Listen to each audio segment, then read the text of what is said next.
Here we go, we are live. Hi everyone.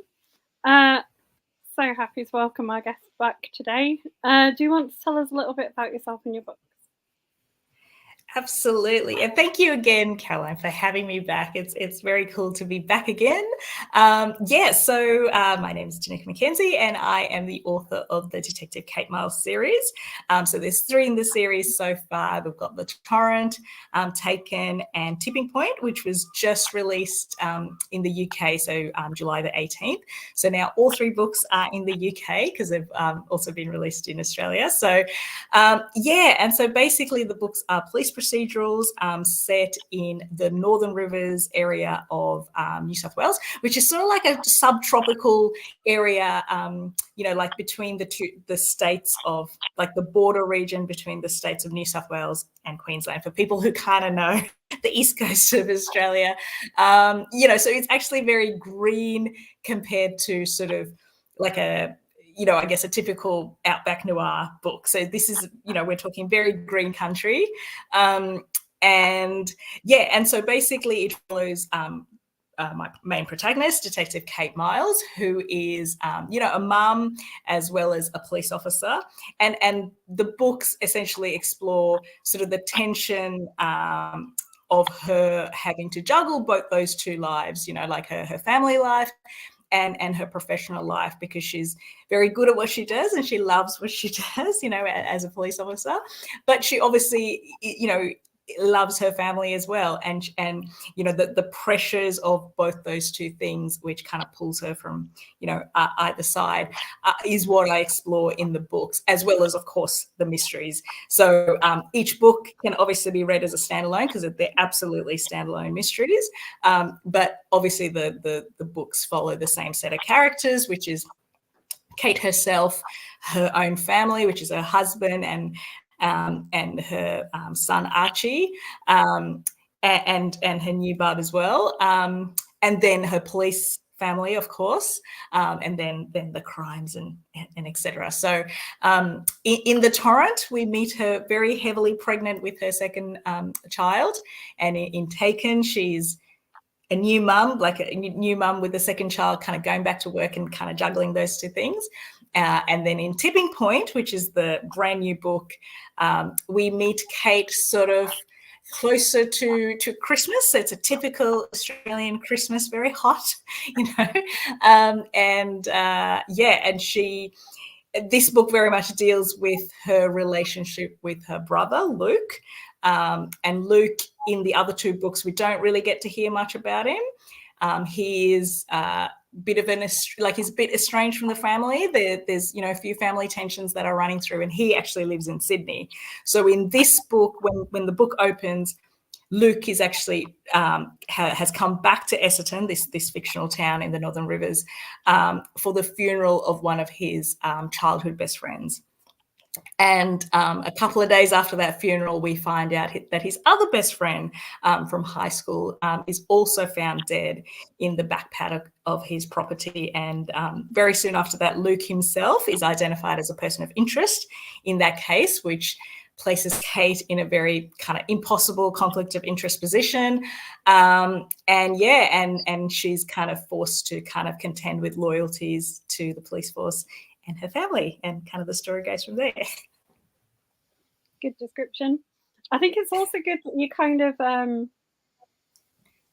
described where it's set, because I think a lot of people, especially over here, probably have a very stereotyped version of Australia through either like the cities or that like really dusty kind of outback, like you were saying. So like it's good to know that, like, when you're describing it as being very green and it's good to know that, because people might not know that that's.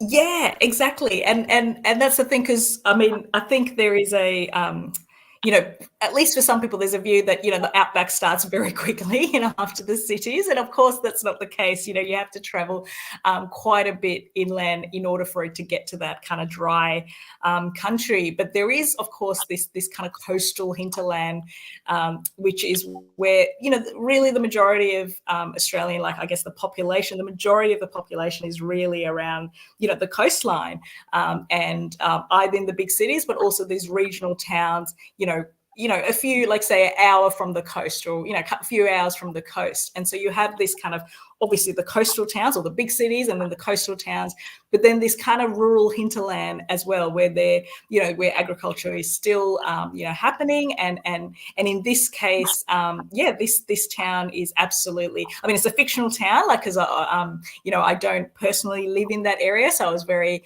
kind of careful. I wanted the flexibility of a fictional town, because I was very conscious that I didn't actually live in those areas, and so I didn't want to kind of set it in specific areas, which are people's homes and streets and all the rest.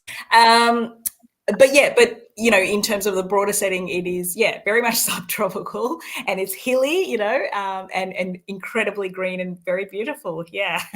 And so what a perfect place for a crime,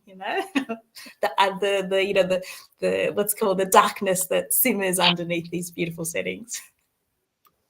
Sarah Blackburn's actually asked you why you chose to write your series in that area. Yeah, well, that's it actually started because of the first book, The Torrent. So The Torrent is the major kind of plot, like that plot involves a major river flood. And I don't know if I don't know if it's been in the news, over here, but certainly, like that area has been subject to really devastating floods, in 2022 in particular, where the Northern Rivers area was subject to really devastating floods. So the original inspiration for my book was actually the 2010-11 floods, which at the time were the biggest floods in that area, but now have been superseded by the 2022 floods. So essentially I needed an area where these big river floods could happen. And at the time I was doing, because I was working, so my sort of other, my other life, my other professional life is as an environmental planner. I have actually sort of moved on to full-time writing, but at the time, I was an environmental planner, and I was doing work in that area, sort of in that border area between New South Wales and Queensland. And and I thought, oh, actually, this is the perfect spot to locate it, because the Tweed River, which is the major river that goes in through that area, floods. And so therefore it's kind of the perfect location. So so that's then how the location came about. And of course, then I had to keep locating the series in that area, which is not helpful for research purposes, because it's 10 hours drive from Sydney, where I live. So that was awesome. That must be quite a challenge. Yes. So, luckily my husband, who also works in the environment industry, he does a lot of kind of site visits around that area. That's part of the area that he covers for various audits and stuff like that. So I always get him to take photos, like, of everything. But also I do travel up there to make sure, sort of to fact check and to make sure I get the location stuff correct. So I do travel there to do that fact checking. But so it wasn't sort of, just in terms of research, it wasn't the handiest location. Yeah. I've got a question before I go and ask you any of the other audience questions. I've got a really off-topic kind of question that came up from us discussing this in my house, because we were talking about the fact that, like, you've set it at Christmas and it's really warm. Yeah. Now, over here when it's Christmas, we have like 2 weeks off at school for Christmas, but we have like the summer holidays are longer because it's warmer. So like now we've got 6 weeks off, and we're wondering if it's the other way round. Like if you have longer off over Christmas. Exactly right. You are exactly right. So, so in summer, so our Christmas, we have, so like school breaks around sort of the second week, at the end of the second week of December. So we basically have 6 weeks, and then we go back either the very last week of Jan or the first week of Feb, like whatever that, works out to be. But yeah, you're exactly right. So we get our long break over our summer, which is December, January. And yeah, so we get like 2 weeks off during our winter holidays, which is, the July kind of break. Yeah, so yes, you're absolutely right. That's exactly right. Brilliant. We were just it was like a random debate me and my husband were having. Yes, good question. Like, no, I like it. Like, I need to ask that question now. No, that's good. So there's little bits in Sydney in this book, isn't there? Like, because you've got it starting with her brother. Yes. Yes. So it's I really what I wanted to do in this book was really kind of, I guess, explore sibling relationships, because I find it really interesting because like what's really interesting to me is, like these are people you grow up with. And you love them, and you share kind of memories with them. And then, as adults, you kind of go off and have your kind of own lives in a way. And then I guess I wanted to ask the question, well, what happens when you find out that this person you kind of thought you knew has potentially done something, or made quite a horrific decision, or quite a bad decision? Then what do you do with that information? How do you process that? And where does the love that you had for your sibling, where does that go? Like, how do you incorporate this new piece of information about this person you thought you knew into your life? Do you like cut them off from your life, or do you sort of find a way to move on with that relationship, or continue with that relationship? So in this book, Luke is hiding a secret. Like there's some stuff that has happened in Sydney which Kate is not aware of, and that she finds out about. And so she's juggling, I guess, her new impression of her brother and trying to, kind of incorporate that information whilst also, whilst also trying to be loyal to her family. And certainly her father is very much on the line of, no, we need to defend Luke. His family. We need to do everything we can to support him and defend him. Whereas Kate also has her detective brain on, and she can't quite help kind of analysing Luke's involvement and trying to work out actually what he has actually done, and therefore like sort of the sort of the ethics around that. So yeah, and so that was really fun to explore. And also just how even when you're adults, you seem to kind of revert into those sibling kind of roles that you had as young kids. So like Kate is obviously the big sister trying to do the responsible thing, and kind of Luke reverts back to sort of, the kind of the person's like, just leave me alone and let me do my own thing. So they kind of revert to those roles as well. So that was kind of fun as well to kind of play around with. So yeah, I always like kind of building on the relationships that I haven't kind of touched on very much in the previous books. And so I really got a chance to do that with Luke and kind of resolve some of the tensions between him and Kate, but also particularly him and his dad as well. Yeah. Yeah, because there's definitely things to resolve in both places, isn't there? Because Yes. Kate's dad's like an interesting character kind of through the book. And I like sort of with the whole collection of them that you kind of get to know Kate and everyone in the family like as you go. Yes. Yeah. Yeah, I mean, and you hope, because you want those sort of the those kind of characters around Kate to also grow and have their own story arcs. Like they can't just be static, And I always so I knew when I was doing Taken, so that's the second book, I really knew that I wanted to focus that book on Kate's relationship with her dad. So apart from obviously the mystery that's happening, which surrounds a young baby going missing, the sort of the second part of that book is very much focused on Kate's relationship with her dad and kind of resolving some old hurts and old misunderstandings that have been happening in that. And then so with this third book, that's the third relationship that I got to kind of, or the second relationship, I should say, that I get to kind of play with. So Kate's relationship with her brother, but also I think particularly Luke and his dad's relationship, because again, Luke is very much holding on to some old hurts. I really feel like Luke very much approaches his dad still as very much child to parent, whereas I feel like Kate, having had now her own children, has a far more nuanced relationship with her dad, because she herself now knows, like the challenge of managing individual needs with the needs of your family once you have a family. And often you're doing your best, but you may not be making the most perfect decisions, but you're doing your best and for the best reasons.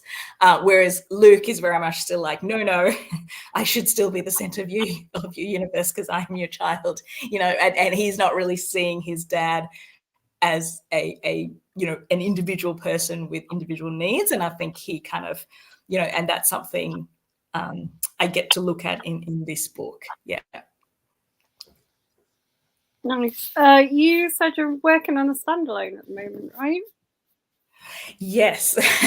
Yes. So Tipping Point, like it was a full-on writing process for Tipping Point, because it took ages to get there. Like I felt like this book, with the other two books, I felt like I knew the ending and I knew sort of the villain and whatever. Whereas Tipping Point, it took ages and many revisions to kind of get there. And by the end of it, I went, you know what? I need a tiny bit of a break from this universe because I want to come back to it fresh, because I was, because I felt like I'd given everything to that book. So I felt like I just needed a tiny bit of a break from these characters in order to do something completely different, and then come back to Kate when I was fresh and kind of had a new story to tell about her. So yeah, so at the moment I'm working on a standalone, which, and again, like going back to the siblings theme, there's another very important kind of sibling relationship in Tipping Point, which is two sisters. And when I was writing that relationship, I actually found that really interesting. So in this standalone, I am, the main relationship is two sisters, and I'm looking at a kind of hopefully a psychological suspense. I'm still writing it, so that's why it's hopefully. Hopefully I'll get there. So yes, that is the plan. You'll definitely get there. I'm curious as to why this one was so difficult for you then, because you're like 2 books in. I wondered if you'd get easier, because the characters kind of have their own lives and stories. It's interesting to hear that this one was so. Yeah, well, I think it's because, I mean, this was the first book I wrote to deadline. So the other two, I mean, obviously the first one, you got years to write it, because, you haven't got a publishing deal. But then when I did get the publishing deal for the first one, that came out. So, sorry, I got the publishing deal in September 2020, but the book only was released in February 2022. So I had all that time to actually write the second book. So, so again, even though in theory I had like this 2-book deal, I essentially submitted it. It was submitted kind of by the time the torrent was published. So there wasn't this mad kind of rush to write it. Whereas Tipping Point, I started from absolute blank page, and was, writing it whilst also doing sort of publicity for Taken. And it just took, I just realized that it takes me, probably longer than a year to like kind of get the idea in my head to work out what the story is. And then the actual writing time is about sort of another 8 months, I guess, around that time. But yeah, so and it felt very compressed, and I got there eventually. I did, and I'm incredibly proud of that book. But I was for the majority of that time, I was like, oh my god, like it's not there. I can't, it's not working. This plot is not working. So yeah, and that's quite scary, in your head when sort of your deadline is coming up. I remember I submitted, I met the deadline, but I submitted it and I went, oh my god, this, like, yes, here's the 80,000 words, but also please don't read it because it's not ready. I'm still working on it, so kept working on it in the background, and yeah, the next versions were much better. So we were talking before we went live that your 3 books have been out in Australia. Yes. And the third one's only just come out over here. What's the difference in reception between the two places? Oh, I think it's been like, you know, the people who have read it, I think, you know, again, like what I get from all my readers is they really connect to Kate. And I think universally, like if in terms of reception, that's always been sort of the major feedback that I get is just people, you know, whether it's the UK or you know, back home, the character they most connect to is Kate, and they see her as, you know, like they see themselves, they see kind of, you know, their kind of female friends, their sisters, their mothers, they see that in Kate and what Kate's trying to do, which is kind of, you know, manage her work life with her family life and trying to kind of juggle the needs of both those areas and kind of meet the obligations and kind of that constant navigating the constant kind of mother guilt about not doing enough on both ends and getting judged for it on both sides as well, whether it's externally or herself. She's kind of feeling like she's not doing enough. So yeah, so I really feel like in terms of the feedback, it's always been that, but also it's really gratifying. Like I met a reader actually this weekend because, as I said, I'm actually down here in not down here, it's up here in Scotland, in Butte for Butte Noir, and a lovely reader who was from Australia, but, you know, has lived in Scotland now for very many years. She read it and she said, oh, you know, the setting took me back to that area, which is just incredible to hear when the setting kind of is familiar and they go, oh yeah, you know, that kind of took me straight back to that area. So that was incredibly lovely to hear, to hear that from a person who has, you know, is familiar with that area. Yeah, tell us a bit about Butte Noir. So how did you get invited over? It's been amazing. I mean, I got invited and I was very lucky because obviously, you know, when I got invited, I was like, oh, well, that's, you know, quite a full-on thing to travel for. But then I was very lucky that I applied for an Australian grant, so like an arts grant, so Creative Australia travel grant. And I was very lucky to win that grant, well, not win, but get awarded that grant, whatever the application gets approved. And so that covered kind of the travel costs, and so that allowed me the ability to travel over here. And I actually got to sort of spend a couple of nights a few nights in London and actually meet my UK publishers, Canelo, for the very first time, which was, you know, really cool because obviously I only ever dealt with them via email, and so that was really cool. And popping into bookstores as well in London as well as in Glasgow, and then coming to Butte Noir and being able to, like, I was in I got to be on a panel with the amazing Jane Casey and Caro Ramsey. I mean, so amazing. So I was, felt very, very lucky to be part of that panel and to, you know, get to chat about Kate to kind of UK audiences. So it was incredible. So, and the festival, which ran from sort of Friday all the way to today, Sunday, with, Sir Ian Rankin and, Mark Billingham and, all these amazing writers. So just to get to be in the kind of the same, same program as those kind of people, it's just, it's amazing. Are you going to go home with a lot of books?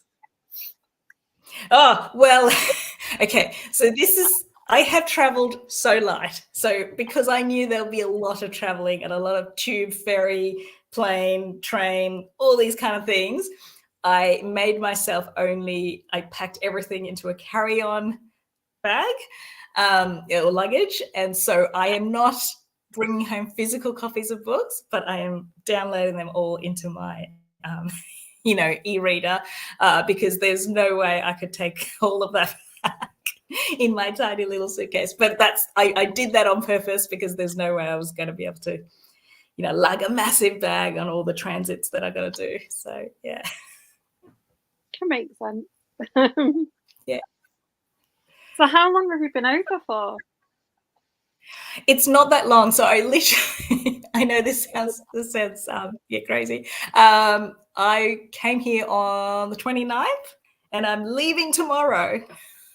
So yes, it's basically just on a week. But yeah, but as I said, like it's sort of, I would not have been able to do this without the Creative Australia travel grant. There's no way I would have been able to do it, and to meet all these amazing authors and Craig Robertson and who put this on, and with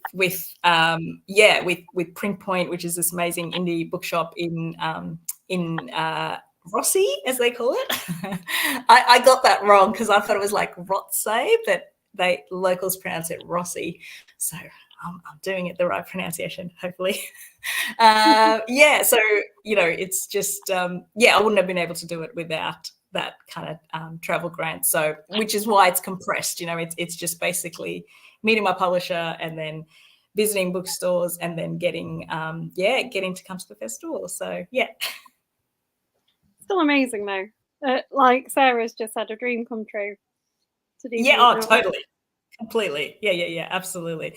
Yeah, I mean, and like first ever festival in the UK, and I get to do it in this amazing, like, in Putte Noire. Like it's just, the absolute dream. Yeah, totally.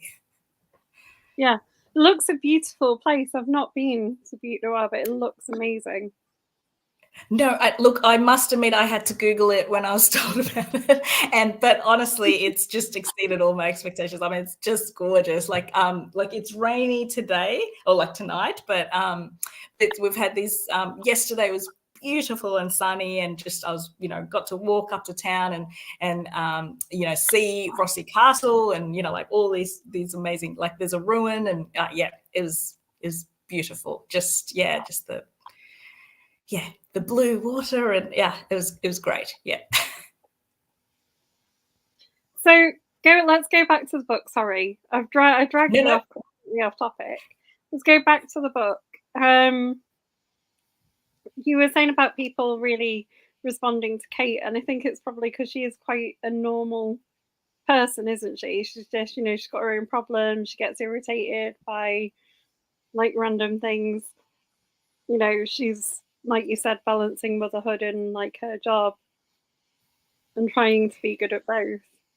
Yeah, absolutely. I think, I mean, I guess she's not like people, empathize with her or like kind of, really see themselves in her because, as you say, she is an everyday woman.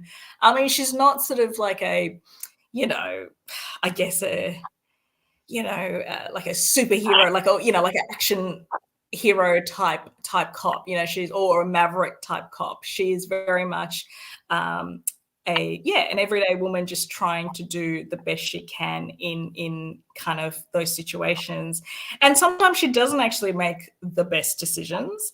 And I think like I've written her as, she's working in this very male dominated profession and I, in an institution that very much values, loyalty to the hierarchy and that kind of, and kind of being tough all the time. And she has very much internalized all those things, and she, and I think one of her kind of flaws, I guess, is that she doesn't really know when to stop or, when kind of put those boundaries for herself. And and so I mean, and I think that's because she has internalized those things about her job and about her workplace. So but I think those things are very kind of familiar challenges to many women where they have to navigate those kind of workplaces and have to constantly justify their kind of decisions or decisions made or not made and kind of be under pressure for things that, where women seem to be judged far more harshly for those things, like when she feels conflict between her profession and her, sort of her parenting duties. Like I guess, as a woman, she would get judged far more harshly for that compared to sort of the equivalent male in that same position, who would also have kids at home, but somebody else will be looking after them, So it's just exploring those kind of issues. Yeah. Her other issue as well is it's quite a dangerous job, isn't it? Being a police officer. Yes, absolutely. And I think, and again, that is very much the central tension in all three books, which is this job that she really likes and that she's very good at is the thing that places her in conflict with the needs of her family, whether that be actual physical danger, her mental welfare, or actually in terms of just purely in terms of time, and in all those three areas, that's the thing that is putting her in conflict with the needs of her family. And so that tension, that central kind of conflict runs through each of the three books in different ways. But that's sort of that central thing that I play with in all three books. Yeah, absolutely.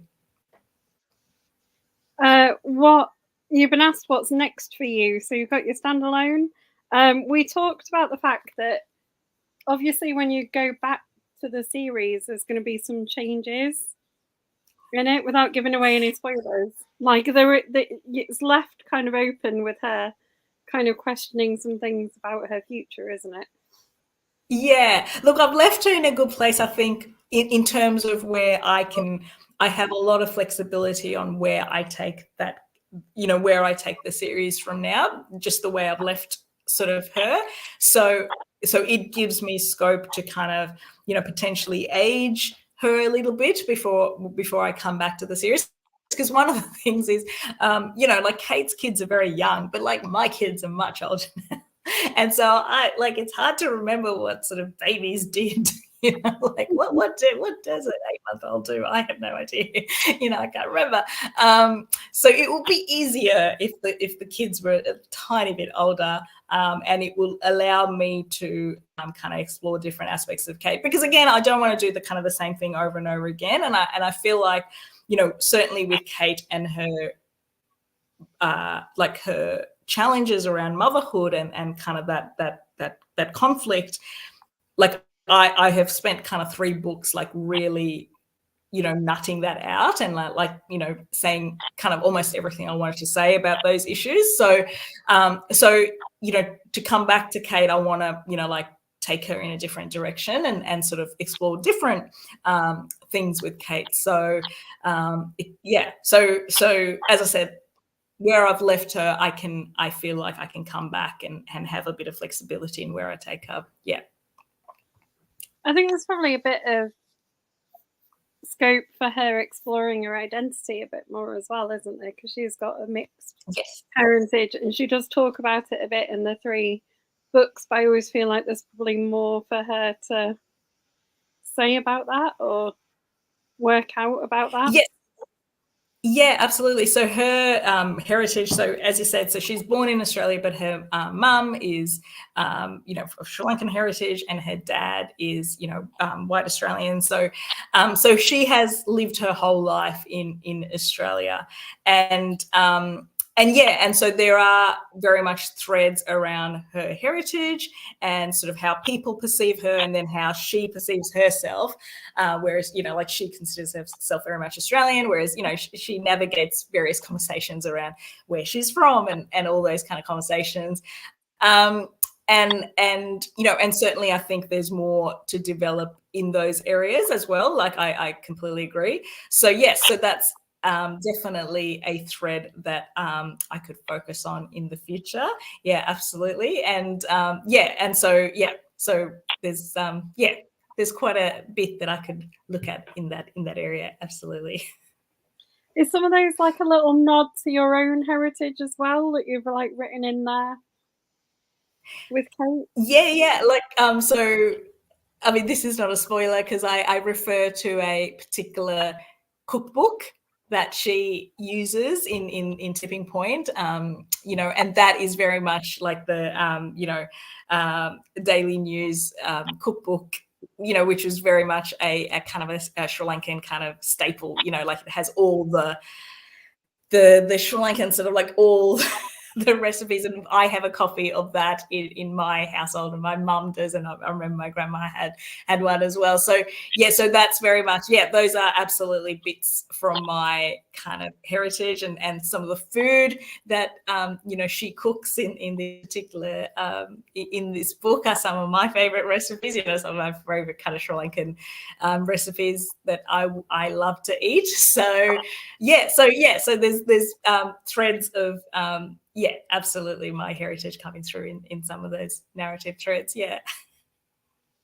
Well, that's great because it just adds a bit more flavour to the story, doesn't it? Like of things that people wouldn't know about, but they might want to go away and learn more about. Yeah. Yeah, exactly. No, exactly. And I think, like with Kate, what's great is that there's kind of many levels with her that I get to play with, like obviously her heritage, but also, her being, like her parenthood, but also sort of her being kind of a senior cop in kind of a regional setting and having to kind of fight for her place all the time in that setting. But also her dad having been an ex, police officer of that station, which means there's this kind of view that she kind of got that position because of, her father. So there's all these kind of levels of sort of, I guess, things that she's constantly kind of pushing against, and are kind of playing out, at least in her head. And so she, so those things are always, those are the many kind of things that I get to play around with in the book, because I mean, her heritage kind of is played around, I go into it in terms of, I guess, how she's used often around the sort of the, as like sort of a diversity cover, and, her boss is very good at that, where he kind of, trots her out whenever he wants to kind of look good on camera type thing. So there's little threads that I get to put in there, and that I kind of get to play with all the various kind of challenges that she faces. Which I think would be why it might be interesting in any kind of like way, like story or like novel with her, for her to do something kind of away from the town, because it'd be interesting to see what she would be like where she doesn't have to fight some of that, like her dad and things. Yeah, absolutely. And I think, to be honest, like, I think, I think your previous questions, you said about her identity. Well, I mean, one of the things in Tipping Point is you get to see a little bit of, I guess, past Kate, some of her, like, sort of, I guess you get to see, there's a thread around her, I guess, past relationship. And so you get to see sort of Kate, the woman, I guess, rather than Kate, the mother, in a way. And so, yes, I totally agree that, there are, moving the series forward, there are very many tangents that I could take her in, and I think I have the flexibility to do that the way we've left kind of, the third book in the series. So, so hopefully there's new and exciting things for Kate to come. Yeah, she kind of bumps into an old flame, doesn't she? In Tipping Point. Sorry, I missed that question. Sorry. She bumps into like an old flame in Tipping Point, doesn't she? Yes, that's right. Yes, yeah. And again, that was, it's funny, when you're writing books, because you don't plan. Well, I'm certainly not a planner, in detail, and that wasn't something I was kind of planning on doing. And then suddenly he turned up on the page, and then turned out that he was a former flame, and who knew? I didn't know that. So yeah, it's just sometimes just characters they just walk on the page and they're like, oh, by the way, like we have a past. So I'm like, oh, cool, okay. And then then you go off on this kind of thread. So yeah, it's so interesting how that happens. It certainly wasn't planned, but then I really enjoyed exploring kind of that. Yeah, I guess that past side of Kate in that book. So, and actually, so I got to do that with Luke as well, because there's there's kind of flashback scenes in the book, which looks at kind of Luke's childhood and like what he was and then what he has become as well. And so you get to see a little bit of that as well for Kate, like what, you know, who she was at the start of her police career and then now what she has become. So you see her kind of arc. So, but yeah, you're right. Like, I mean, that's again another thread that can expanded on in future books if necessary. You were asked by someone on here who your favorite author is. Ooh, okay. There's too many. Look, I must say, I have to give a shout out to a fellow Australian writer, Hayley Scrivener, who is has her second book out. Like it just came out in July. In Australia, so Girl Falling is her second book, and Dirt Town was her debut, and I absolutely adore her writing. And I was very lucky to read an early copy of her book because we are now friends, and so she read my early draft, Tipping Point, and I got to read an early copy of her Girl Falling, and it's amazing. So I would absolutely rate her as one of my, you know, favorite kind of contemporary writers of Australian crime fiction. You know, in terms of, I mean, I think, you know, a writer who I would say kind of made me love detective fiction, I would say would be Ruth Rendell. Like I still rate her as one of sort of the great kind of British crime novelists who really, I mean, certainly for me anyway, that was the first author that I read who kind of provided nuance around, you know, victims and perpetrators. It wasn't just criminals bad, police good. It was, she really had kind of, you know, complexity around all of her characters, and everyone had kind of conflicts and challenges, and you followed their stories. And I loved how she, you know, with Wexford, she just kind of, you know, built essentially a whole town around him. You know, like again, you saw this whole town through his eyes. So you saw his family kind of conflicts, you saw his, you know, you saw the police colleague, you know, relationships, and then you moved on to the victims, perpetrators, and then eventually you had a whole town. And I love that. I love how she did that over, you know, over that whole series. But yeah, I still, you know, she's still a, you know, a kind of an author that I'm like happy to read again. You know, like, you know, you come back and it's a comfort read and it's like, it's still just as good. So yeah, so I would completely rate her. Yeah.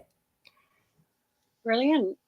And that's a really interesting thing, because that's obviously something you've tried to do in your books, because there's always there's a really interesting thing in this book with one of the victims where, like, even his own family are a little bit like, you know, he made some mistakes. Yeah. Well, yeah, I mean, I enjoy doing that in my writing, where the point of it is I don't want it to be sort of complete bad guy. I do want to sort of, I mean, as crime writers, you have that opportunity to go behind the scenes and kind of, you know, go back, you know, across and see how they got to that point, like sort of unwind that, you know, thread and see how they got to that point, and kind of the circumstances of their life, the decisions that they made or didn't make, and certainly the decisions that people around them made or didn't make, which all contributed to sort of things. And you know, and that often happens where like a person will be charged of a crime, and you know, when they'll be in the news and, you know, cameras and their faces and all the rest of it. But actually, there might have been people around them who also made decisions or didn't make decisions, which don't necessarily meet the definition of a, you know, offence, a criminal offence, but they could have, through their decisions, also contributed to this person having got to that situation. So I mean, I think, you know, you get to kind of play around with that situation as a crime writer, and kind of, you know, play around with those circumstances and see how people get themselves into those kind of situations. So yeah, I enjoy kind of doing that, things like that, being in that space. Yeah. And I think that's probably why, when you were sort of saying your standalone one, will hopefully be psychological suspense. That I think that would work as a good kind of sort of, I don't know, like a spin-off genre. Is that the right word for you? Because you kind of focus on relationships and. Yes. I mean, I totally agree, because I'm happiest when I'm in someone's head or when they're chatting to each other, and like I'm happiest when I'm inside kind of my characters. Like honestly, I have to work very hard on setting and sort of plot and things like that, because those are the things that don't come naturally to me. Certainly the setting, I really have to work on that, because it's not something. Like, I would not call myself a very visual person. So, like I would go on holidays or whatever, and I have to go, okay, like you have to pay attention and remember this, you have to pay attention. But like within minutes, I'm in my head, because like that seems to be kind of the person I am. I just live in my head. And my husband and my kids will remember things, and I'll go, oh, right, okay, because it's that kind of stuff. I'm not very visual in that way. Like I don't remember those kind of things, but I do think very deeply and long, and probably more than I should, about people's motives and kind of like how they get to those situations, and I'm kind of always in my head with that. So I'm hoping I can put all that angst into those characters as I'm writing this psychological suspense. Yeah. That's interesting. Did your husband and kids come over with you, or are you just on your own? No, it was just like the expense would have been prohibitive for us. So, I mean, basically, the only reason I was able to do it was this, this amazing grant which covered my travel costs. But otherwise, no. So we've been like WhatsApping and sort of WhatsApp video calling, and so I've been keeping up with their exploits while I'm here, and sending them many photos. I remember I think my husband was saying, what was he saying? Anyway, he was trying to, I think, put the kids to bed or whatever, and I'm like, look, here's a picture of Big Ben. So yes, so that was my contribution. Well, that's great. I was sure he'd like a picture of Big Ben. I'm sure that really helped with the nighttime routine. Yeah. I would have thought, like, you said you were like an environmental planner before you gave up to be an author. I would have thought that would help you a little bit with setting, like you'd. Oh, yeah. So it's really interesting. So in my I guess professional life, again, I was sort of a technical reviewer. So I did a lot of, again, I was in the weeds of sort of the technical side of the environmental reports and things like that. I wasn't so much on the fieldwork side of gathering those data and that kind of thing. So that wasn't my job, really. I was more very much still in the report writing realm and the report reviewing realm of more technical environmental things to meet the sort of the New South Wales legislation in relation to environmental impacts. So of projects, roads, rail, things like that. So that was my kind of where I worked in the environmental space. So it was still very much looking at legislation. So it was still very much words. And kind of regulations and standards, and making sure everything met the standard of the actual legislation that we were trying to meet. So yes, so it's a bit what's the word, misleading, like when I talk about environmental, because there's many areas that you could work in the environment, and I happen to work in the sort of very much sitting down and in front of my laptop type of environmental work. I had a thought of you being like out around the rivers doing like stuff, but no. I mean, I do have that as well. It's not to say that I never go outside or anything like that. I mean, there's definitely inspections and audits and all the rest of it. But I would say that I am like, my strengths when I'm writing, and what comes easiest for me and what I enjoy when I get to that section of the chapter is being with the characters. So it's, when I'm having to okay, the two characters are in a bar or whatever, and like me having to describe the bar and kind of set that up, that actually takes a lot of time, because it requires me to like really concentrate on the details and kind of research it. And so that setup part of it takes me a lot of time, because it doesn't come naturally to me. But then when I get to the characters and they're chatting and they're talking, or I'm in their head, it's just like it flows, like like the words come much quicker in those sections than sort of that setup part of it. If that makes sense. I don't know. Yeah. No, it does. It's really good. You talked. What was your panel about that you were on? So you were on a panel with Jane.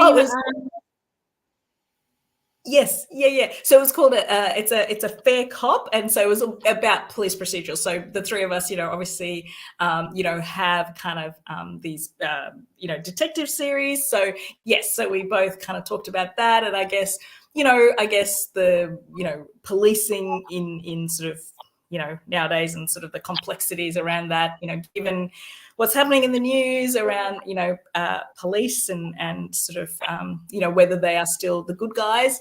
So things around that, and sort of what kind of drew us all to crime fiction, and sort of, those kind of topics. So it was really fun. It was such a thrill to get to kind of share a stage with those two amazing authors. Yeah, it was brilliant. It's quite different as well, though, I would imagine, because I know like some things like forensic things and stuff will have a lot more commonalities, but I would imagine some of the sort of styles of policing and procedures around it are going to be a little bit different depending on where in the world. Yeah, no, yes, of course. Yeah. And I guess we didn't get into that level of detail, but it was more, I guess, our own approaches to our characters, and why we chose to write kind of, in the police world, and kind of, I guess, sort of, our research and, and that kind of thing. So it was more sort of around that, rather than, I guess, I don't think we went into sort of like the differences between sort of police procedure in, like, in Australia and New South Wales versus Scotland, and, and sort of, and London. So yeah, no, I don't think we got into that level of nitty gritty, but it was more sort of a broader range of things around, writing detective fiction and sort of, and sort of the themes in our books, and sort of the challenges of kind of that police face all the time, in having to do the job that they do, and being sort of those first responders that have to deal with sort of, some of the, some of the most vulnerable and marginalized people in our society, and they're kind of, they're sort of the first responders, often dealing with sort of the impacts of bigger societal issues like, gendered violence and homelessness and, addiction and all those things that are happening, these big, broad issues, that are happening in our societies, and they're often kind of the first responders, and and we expect them to be always perfect in the way they react in those situations, and sometimes they're not perfect in those situations. So so it was a really, really, really interesting conversation. Yeah, it was a really interesting discussion. Do you have, this is something we ask people over here a lot when they write police procedurals, do you have like a police expert that you ask for help to make sure that you're getting things right? Or Yes, I'm very lucky. So I've got a family friend who worked for the New South Wales Police Force and then retrained as a criminal barrister. So he gets the job of reading my first drafts and kind of giving me sort of advice on things that I have gotten wrong. And so he's great. He's actually like he's got so much experience, and so he really knows when I, particularly sort of the things around like the correct terminology and offences and sort of like the correct the charge for a particular offence, and things like court procedure and all that kind of stuff. So he's really good at helping me out with those things. And then I'm very lucky to also have a police officer as a neighbour. So he's brilliant for questions, like last minute questions. And he's reviewed a couple of, actually he reviewed, there's a discrete, it's a spoilery, so I can't actually say it, but there's a discrete section in the book in Tipping Point where, something pretty full on happens. And so he reviewed that section of the book and gave me some advice on, and certainly, and I made some changes around the procedural aspects of that and how the police responded to that incident. So he was really helpful with that. And then I'm lucky enough to also have my sister-in-law who works for sort of in the health system in New South Wales. She put me onto a forensic specialist. So he now gets all my emails about, stomach contents and things like that. So and forensic and gunshot wounds and things like that. So it's amazing. So he gets all the forensic and autopsy questions, and he's very quick with his answers. So he's brilliant. Brilliant. No, that's really good because it's the thing we ask quite often in our group, and we have people who sort of help authors with stuff like that over here. So it's kind of, it's good to know that you've got all the same things. Yeah, well, actually, it's been really interesting because since I've been since I've got published and I sort of have been in author talks and meeting readers, I've actually met quite a few people who have been so generous and they've gone oh yeah, if you ex police officers who have just gone if you need help, please feel free to contact me and stuff like that. So actually I've made even more contact, in recent years because people are just so incredibly generous and they're like, yeah, no, would be happy to help and would be happy to kind of answer questions and things like that. So yeah, no, it's been really, really good actually. So really helpful and even just generating ideas as well. So that's been really helpful. Yeah. That's brilliant. Right, so we've got a couple of minutes left. I always ask everyone what they've read this year and really enjoyed. So do you want to tell us your answer to that? Yeah, just a book that I enjoyed. Is that what you? Sorry, it's just cutting out a little bit. What have you read this year and really enjoyed? Okay, well, actually, I want to give a shout out to Jane Casey because I just read her. Is it Strangers in the Family or A Stranger in the Family? Is that right? I'm just going to get the. What's the actual name of the book? Oh my God, I'm terrible. I read it on the plane on the way here. Yes, A Stranger in the Family. I did get it right. And that was brilliant. Oh my God, it's the latest in her Maeve Carrigan series. And I just absolutely loved it. So now I feel like I need to go and read all her past books. So yes, so it's great when you sort of enter a series and you're like, oh, right, I'm completely in love with these characters. I now have to go and get all of the books. So yes, so that will be my recommendation. Brilliant. And then finishes off by telling people what they're going to go away and buy of yours. Sorry, I'm so sorry. It's just cutting out a tiny bit, so I didn't hear it. I said finishes off by telling people what they're going to go away and buy of your books. Remind us about your books again. Yeah, absolutely. So my books are The Torrent, Taken, and Tipping Point, and they are now all available through Canelo Crime. So through Waterstone's books, and I think and also online as well. So please do go and read it if you'd like to. I'm sure. Yeah, I highly recommend them. So I'm sure people will go away and do some buying because they are brilliant. Oh, amazing. Thank you, Caroline. I so appreciate you sort of giving me your time and, allowing me to come back. That I really appreciate it. Thank you. Thank you to everyone who's joined us. You're welcome back anytime. And thanks for joining us. Thank you. Thanks again, everyone.